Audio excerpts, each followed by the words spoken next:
Hello दोस्तों, आज मैं आपके लिए लेकर आई हूँ जीत आपकी के चैप्टर नंबर 2 का पार्ट 1। अगर आपने इससे पहले के वीडियोस नहीं देखे हैं तो जीत आपकी के प्लेलिस्ट पे जाकर जरूर देखें। सकारात्मक नज़रिया कैसे विकसित करें। हमारे सामने मौजूद किसी भी तथ्य से ज़्यादा महत्वपूर्ण उस तथ्य के बारे में हमारा नज़रिया होता है, क्योंकि हमारी सफलता या असफलता उसी से तय होती है। हम बचपन में जो भी नज़रिया अपनाते हैं वो उम्र भर हमारे साथ रहता है। इसमें कोई शक नहीं कि बचपन में हमारे लिए एक सकारात्मक नज़रिया बनाना बेहद आसान होता है। अगर पैदाइशी मिजाज और बचपन के तजर्बे से मेल से आपका नज़रिया सकारात्मक बन गया तो हम वाकई खुशकिस्मत हैं। लेकिन जानबूझकर या हालात की वजह से हमारा नज़रिया नकारात्मक बन गया हो तो क्या हम उससे चिपके रहेंगे? कतई नहीं। क्या इसे बदला जा सकता है? हाँ। क्या ऐसा करना आसान होगा? बिल्कुल नहीं। क्या ये करने के लायक है? यकीनन। हम सकारात्मक नज़रिया कैसे बना और बरकरार रख सकते हैं, इसके लिए हमको सकारात्मक नज़रिया बनाने के उसूलों से वाकिफ होना होगा। सकारात्मक नज़रिया कायम रखने की इच्छा पैदा करनी होगी। इन उसूलों को अमल में लाने के लिए अनुशासित तथा निष्ठ होना होगा। हमें जैसा भी माहौल, शिक्षा और तजर्बा मिला हो, पर बड़े होने के बाद हमारे नज़रिए के लिए कौन जिम्मेदार है? हम खुद। हमें अपने व्यवहार और कामों की जिम्मेदारी कबूल करनी होगी। कुछ लोग किसी गलती के लिए खुद को छोड़कर बाकी सभी लोगों को दोषी ठहराते हैं। ये हम पर निर्भर करता है कि हर सुबह हम अपना नज़रिया खुद चुनें। नकारात्मक नज़रिए वाले लोग अपनी असफलताओं के लिए अक्सर माँ बाप, शिक्षक, जीवन साथी, बॉस, सितारों, तकदीर, आर्थिक स्थितियों और सरकार यानी पूरी दुनिया को जिम्मेदार ठहराते रहते हैं। हमको अपने बीते दिनों से आज़ाद होना होगा। हमें अपनी शख्सियत पर जमी धूल को झाड़कर मुख्य धारा में शामिल होना होगा। हमें अपने सपनों की एक मुकम्मल तस्वीर बनाकर आगे बढ़ना होगा। सच्चाई, ईमानदारी और अच्छाई से जुड़ी चीज़ों के बारे में सोचने से हमारी सोच सकारात्मक हो जाएगी। नज़रिया बदलने के 8 कदम। अगर हम सकारात्मक नज़रिया बनाना और कायम रखना चाहते हैं तो हमको सावधानी पूर्वक ये 8 कदम उठाने पड़ेंगे। पहला कदम, अपनी सोच बदलें और अच्छाई खोजें। हमें अच्छी चीज़ों को खोजी बनाना पड़ेगा। हमें ज़िंदगी के सकारात्मक पहलू पर ध्यान देना होगा। किसी इंसान या किसी हालात के बुरे पहलू के बजाय उसके अच्छे पहलू पर गौर करना शुरू करें। हम में से ज़्यादातर लोगों को अपनी ही सोच का माहौल इस ढंग से ढाल देता है कि हम गलतियों और कमियों को ढूंढने के आदी हो चुके होते हैं और इसीलिए तस्वीर का अच्छा पहलू हमसे अनदेखा रह जाता है। सोने की तलाश में। एंड्रियो कार्नेगी अपने बचपन के दिनों में ही स्कॉटलैंड से अमेरिका चले गए। उन्होंने छोटे मोटे कामों से शुरुआत की और आखिरकार अमेरिका में स्टील बनाने वाली सबसे बड़ी कंपनी के मालिक बन गए। एक ऐसा वक्त आया जब उनके लिए 43 करोड़पति काम करते थे। करोड़ रुपए इस जमाने में बहुत होते थे, लेकिन सन 1920 के आसपास उनकी बहुत ज़्यादा कीमत थी। किसी ने कार्नेगी से पूछा, आप लोगों से कैसे पेश आते हैं? उन्होंने जवाब दिया, लोगों से पेश आना काफ़ी हद तक सोने की खुदाई करने जैसा ही है। हमको 1 तोला सोना खोद निकालने के लिए कई टन मिट्टी हटानी पड़ती है, लेकिन खुदाई करते समय हमारा ध्यान मिट्टी पर नहीं बल्कि सोने पर रहता है। एंड्रियो कार्नेगी के जवाब में एक बहुत महत्वपूर्ण संदेश छिपा हुआ है। हो सकता है कि किसी इंसान या किसी हालात में कोई अच्छी बात साफ तौर पर न दिखाई दे रही हो। ऐसी हालत में हमें उसे गहराई में से जाकर तलाशना होगा। हमारा मकसद क्या है? सोना तलाशना।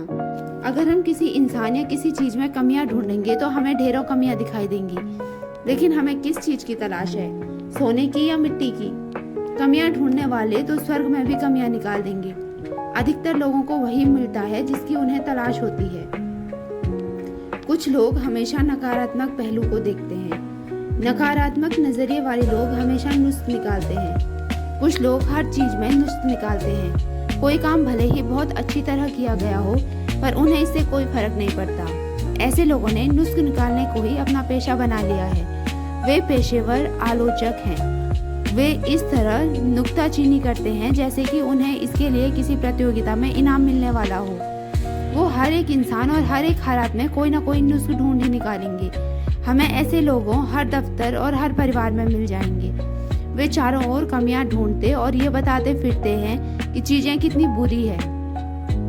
वे अपनी समस्याओं के लिए पूरी दुनिया को दोषी मानते हैं। ये लोग दूसरों के जोश पर पानी फेर देते हैं। ऐसे लोगों के लिए एक नाम है, ये लोग ताकत को चूसने वाले कहलाते हैं। ऐसे लोग कैफेटेरिया में जाकर 20 कप चाय पिएंगे, सिगरेट के लंबे लंबे कश खींचेंगे और ये सब करने के उनके पास केवल एक बहाना है कि वे अपने तनाव को दूर कर रहे हैं।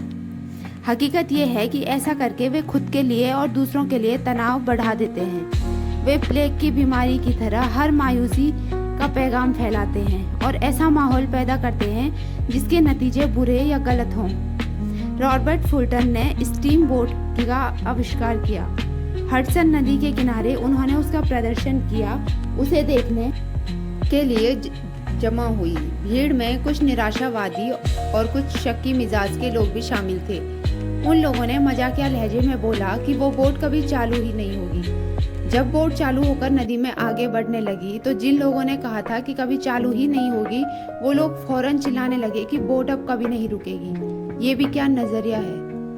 एक शिकारी ने चिड़ियों को पकड़ने वाला एक अद्भुत कुत्ता खरीदा। वो कुत्ता पानी पर चल सकता था। शिकारी वह कुत्ता अपने दोस्तों को दिखाना चाहता था। उसे इस बात की बड़ी खुशी थी कि वो अपने दोस्तों को ये काबिले गौर चीज दिखा पाएगा। उसने अपने एक दोस्त को बतख का शिकार देखने के लिए बुलाया था। कुछ देर में उन्होंने कई बतखों को बंदूक से मार गिराया। उसके बाद उस आदमी ने कुत्ते को उन चिड़ियों को लाने का हुक्म दिया। कुत्ता चिड़ियों को लाने के लिए नदी में दौड़ पड़ा। उस आदमी को उम्मीद थी कि उसका दोस्त कुत्ते के बारे में कुछ कहेगा या उसकी तारीफ करेगा, लेकिन उसका दोस्त कुछ नहीं बोला। घर लौटते समय उसने अपने दोस्त से पूछा कि क्या उसने कुत्ते में कोई खास बात देखी। दोस्त ने जवाब दिया, हाँ, मैंने उसमें एक खास बात देखी, तुम्हारा कुत्ता तैर नहीं सकता। कुछ लोग हमेशा नकारात्मक पहलू को देखते हैं। निराशावादी किसे कहते हैं? निराशावादी लोगों के ये लक्षण होते हैं। जब चर्चा करने के लिए उनके पास कोई तकलीफ नहीं होती तो वो नाखुश रहते हैं। उन्हें जब कुछ अच्छा लगता है तो वे सोचकर नाखुश हो जाते हैं कि बेहतर महसूस करने के बाद उन्हें फिर बदतर महसूस करना होगा। उनकी जिंदगी का ज्यादातर वक्त शिकायत काउंटरों पर बीतता है। हमेशा बत्ती बुझाकर देखना चाहते हैं कि अंधेरा कितना है। वे जिंदगी के आईने में हमेशा दरारें तलाशते हैं। ये सुन लेने पर कि किसी और की जगह की तुलना में बिस्तर पर ज्यादा लोगों की मौत होती है, वे बिस्तर पर सोना छोड़ देते हैं। वे इस अंदेशे की वजह से अपनी सेहत का मजा नहीं ले पाते कि कल वे बीमार पड़ सकते हैं। वे बदतर चीजों के बारे में सोचते भर नहीं है, बल्कि हर घटना को बदतर बना भी देते हैं। उन्हें चांद में केवल धब्बे दिखाई देते हैं। वे मानते हैं कि सूरज केवल परछाइयां पैदा करने के लिए चमकता है। वे सहूलियतों को भूलकर केवल अपनी दिक्कतें गिनते हैं। वे जानते हैं कि कड़ी मेहनत से किसी को नुकसान नहीं पहुंचता, और सोचते हैं कि कोई खतरा क्यों उठाया जाए। चेतावनी: अच्छे पहलू पर ध्यान देने का ये मतलब नहीं कि कमियों को नजरअंदाज कर दिया जाए। आशावादी बनिए। कोई आदमी आशावादी कैसे बन सकता है? नीचे लिखी लाइनों में ये बात बहुत अच्छी तरह बताई गई है। इतने मजबूत बनिए कि आपके मन की शांति को कोई भंग न कर सके। हर मिलने वाले आदमी से सेहत, खुशी और समृद्धि के बारे में बात करें। अपने सभी दोस्तों को एहसास कराएं कि हम उनकी खूबियों और मजबूतियों की कदर करते हैं। हर चीज के केवल उजले पहलू को देखें। केवल अच्छी से अच्छी बातें सोचें। केवल अच्छे से अच्छे नतीजों के लिए काम करें और केवल अच्छे से अच्छे नतीजों की उम्मीद करें। बीते दिनों की गलतियों को भूल जाएं और आने वाले दिनों में ज़्यादा बड़ी कामयाबियां हासिल करने के लिए आगे बढ़ें। हर आदमी का मुस्कुराकर स्वागत करें। अपने को बेहतर बनाने में इतना वक्त लगाएं कि दूसरों की आलोचना करने के लिए हमारे पास वक्त ही ना बचे।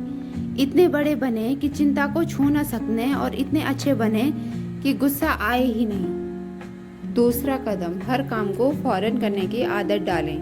वह चांदनी रातों में सोया, उसने सुनहरी धूप का मजा उठाया। कुछ करने की तैयारी में जिंदगी गुजारकर वो गुजर गया कुछ न कर हार कर। हम सभी जिंदगी में कभी न कभी टाल मटोल करते हैं। मैंने भी ऐसा किया है, जिसके लिए मुझे बाद में पछताना पड़ा। टाल मटोल की आदत की वजह से हमारा नजरिया नकारात्मक बन जाता है। किसी काम को करने से अधिक थकान उस काम को न करने के लिए की जाने वाली टाल मटोल की वजह से होती है। कोई भी काम पूरा होने पर खुशहाली लाता है और हौसला बुलंद होता है, जबकि आधा अधूरा काम हमारी हिम्मत को वैसे ही ख़त्म कर देता है, जैसे पानी के टैंक में कोई छेद टैंक को खाली कर देता है। अगर हम सकारात्मक नज़रिया बनाना और कायम रखना चाहते हैं तो आज में जीने और हर काम को तुरंत करने की आदत डालें। जब मैं बड़ा हो जाऊंगा, ये वैसी ही बात है जैसे कोई छोटा बच्चा कहता है, मैं बड़ा होने पर फलाना काम करूंगा जिससे मुझे खुशियाँ मिलेंगी। जब वो बड़ा हो जाता है तो कहता है कि मैं खुशियों को पाने के लिए फलाना काम करने की पढ़ाई समाप्त करने के बाद करूंगा।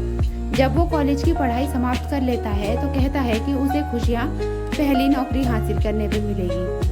पहली नौकरी मिलने के बाद वो कहता है कि उसे खुशियाँ शादी हो जाने पर मिलेंगी। शादी हो जाने पर वो कहता है कि खुशियाँ तब मिलेगी जब उसके बच्चे स्कूल जाने लगेंगे। जब उसके बच्चे स्कूली पढ़ाई पूरी कर लेते हैं तो वो कहता है कि उसे खुशियाँ रिटायर होने के बाद मिलेगी। और रिटायर्ड होने के बाद वो क्या देखता है? वह देखता है कि उसकी आंखों के सामने पूरी जिंदगी गुजर चुकी है। कुछ लोग अपनी टाल मटोल की आदत को भारी भरकम शब्दों की आड़ में छिपाते हैं। वह कहते हैं कि मैं बारीकी से सोच रहा हूँ, और 6 महीने के बाद भी वे सोच ही रहे होते हैं। वे ये नहीं समझते कि दरअसल उन्हें एक बीमारी है जिसे बारीकी से सोचने का लकवा कहते हैं। इस वजह से वे कभी सफल नहीं हो पाते। टाल मटोल करने वालों की एक और नस्ल होती है। ये लोग कहते हैं मैं तैयारी कर रहा हूँ। न केवल 1 महीने बल्कि 6 महीने बाद भी वे तैयारी ही कर रहे होते हैं। ये लोग भी नहीं समझ पाते कि उन्हें बहानेबाजी की बीमारी है। वे लगातार बहाने बनाने रहते हैं। वर्तमान में जिएं। जिंदगी कोई ड्रेस रिहर्सल नहीं है। हम किसी भी दर्शन में विश्वास करते हों, पर हमें जिंदगी का खेल खेलने का मौका केवल एक ही बार मिलता है। दांव पर इतनी कीमती चीजें लगी होती है कि आप जिंदगी यूं ही बर्बाद नहीं कर सकते।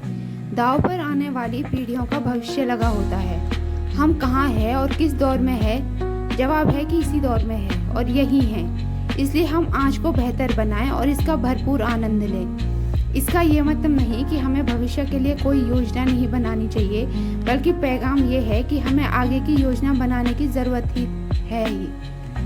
और अगर हम अपने आज का भरपूर इस्तेमाल खुशहाली के लिए कर रहे हैं तो हम खुद ब खुद आने वाले कल के लिए बीज बो रहे हैं। क्या हम मानते हैं? अगर हम अपने नज़रिए को सकारात्मक बनाना चाहते हैं तो टाल मटोल की आदत छोड़ें और तुरंत काम करो पर अमल करना सीखें। जिंदगी में सबसे दुख भरे शब्द हैं, ऐसा हो सकता था, मुझे ऐसा करना चाहिए था, मैं ये कर सकता था, काश मैंने ऐसा किया होता, अगर मैं थोड़ी और कोशिश करता तो ये काम हो सकता था।